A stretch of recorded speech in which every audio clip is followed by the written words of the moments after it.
মুহূৰ্তত ৰাজ্য তথা দেশবাসীৰ বাবে এটা অত্যন্ত গুৰুত্বপূৰ্ণ খবৰ। ৰাজপথলৈ এতিয়াৰে পৰা আপুনি বাহনখন লৈ অহাৰ পূৰ্বে মন কৰিব লাগিব কেইটামান বিশেষ কথা। পূৰ্বৰ সকলো নিয়ম সলনি হৈছে। আপুনি টুল গেটত মাচুল দিয়াৰ পৰা আৰম্ভ কৰি ৰাজপথৰ নীতি নিৰ্দেশনালৈকে নতুন নিয়মত কি আছে আৰু কেতিয়াৰে পৰা ৰাজপথত এই নতুন নিয়মসমূহ কাৰ্যকৰী হ'ব, আমি প্ৰতিটো তথ্য এই মুহূৰ্তত সবিস্তাৰ ৰূপত লৈ আহিছোঁ। এটা ব্ৰেকিং আপডেট এই মুহূৰ্তত জনাইছোঁ। দেশত টুল গেটত কৰ পৰিশোধৰ নিয়ম সাল সলনি হৈছে। নগদ ধনেৰে টুল টেক্স পৰিশোধ কৰিব নোৱাৰিব। কেছ মাধ্যমেৰে টুল টেক্স পৰিশোধ হ'ব বন্ধ।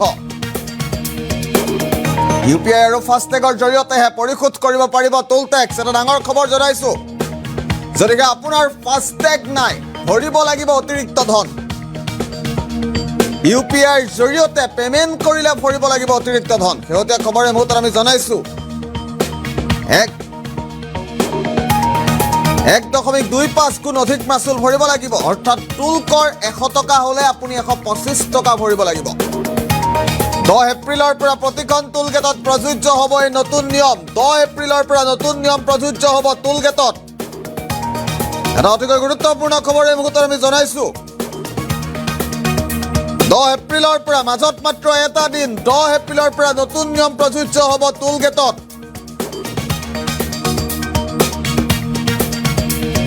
এটা শেহতীয়া খবৰ এই মুহূৰ্তত আমি আপোনাক জনাইছোঁ। নগদ ধনেৰে টুল টেক্স পৰিশোধ কৰিব নোৱাৰিব। কেছ মাধ্যমেৰে টুল টেক্স পৰিশোধ কৰাৰ দিন আৰু উকলিল। 10 এপ্ৰিল আৰু 10 এপ্ৰিলৰ পুৱাৰ পৰাই এই নতুন নিয়ম প্ৰযোজ্য হ'ব সমগ্ৰ দেশত। দেশৰ টুল গেটত কৰ পৰিশোধৰ নিয়ম সাল সলনি কৰা হৈছে। নগদ ধনেৰে টুল টেক্স পৰিশোধ কৰিব নোৱাৰিব। যিহেতু বিভিন্ন সময়ত দেখা যায় যে ফাষ্টেগ নাথাকিলে নগদ ধন দি টুল কৰ পৰিশোধ কৰা হয় আৰু সেই দিন উকলিছে। UPI আৰু ফাষ্টেগৰ জৰিয়তেহে এতিয়াৰে পৰা টুল টেক্স আপুনি পৰিশোধ কৰিব পাৰিব। যদি আপোনাৰ ফাষ্টেগ নাই, অতিৰিক্ত ধন ভৰিব লাগিব। UPIৰ জৰিয়তে পেমেণ্ট কৰিলে ভৰিব লাগিব অতিৰিক্ত ধন। আমি শেহতীয়া তথ্য এই মুহূৰ্তত জনাইছোঁ। 1.25 গুণ অধিক মাচুল ভৰিব লাগিব ফাষ্টেগ নথকা চালকে। অৰ্থাৎ টুল কৰ 100 টকা হ'লে আপুনি 125 টকা দিব লাগিব। পুনৰবাৰ ফুল পেজত জনাম এটা ডাঙৰ খবৰ এই মুহূৰ্তত দেশবাসীৰ বাবে। 10 এপ্ৰিলৰ পৰাই, মাজত মাত্ৰ এটা দিন, 10 এপ্ৰিলৰ পৰাই দেশজুৰি প্ৰযোজ্য হ'ব এই নতুন নীতি নিৰ্দেশনা। নগদ ধনেৰে টুল টেক্স পৰিশোধ কৰিব নোৱাৰিব।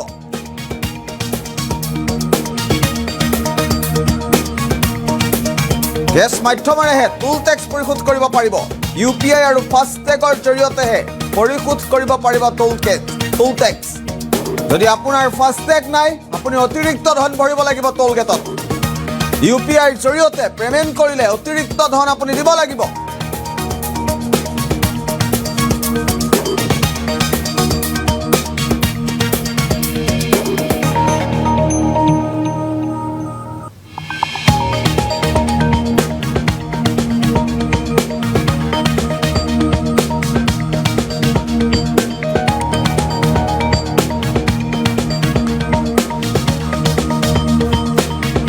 আৰু এটা দিনৰ পাছতে অৰ্থাৎ 10 এপ্ৰিলৰ পৰা সমগ্ৰ দেশতে প্ৰযোজ্য হ'ব এই নতুন নিয়ম।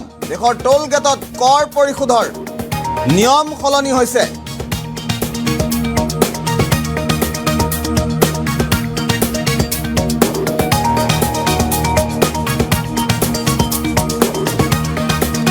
আমি শেহতীয়া খবৰ এই মুহূৰ্তত জনাইছোঁ। UPI আৰু ফাষ্টেগৰ জৰিয়তে আপুনি টুল কৰ পৰিশোধ কৰিব পাৰিব।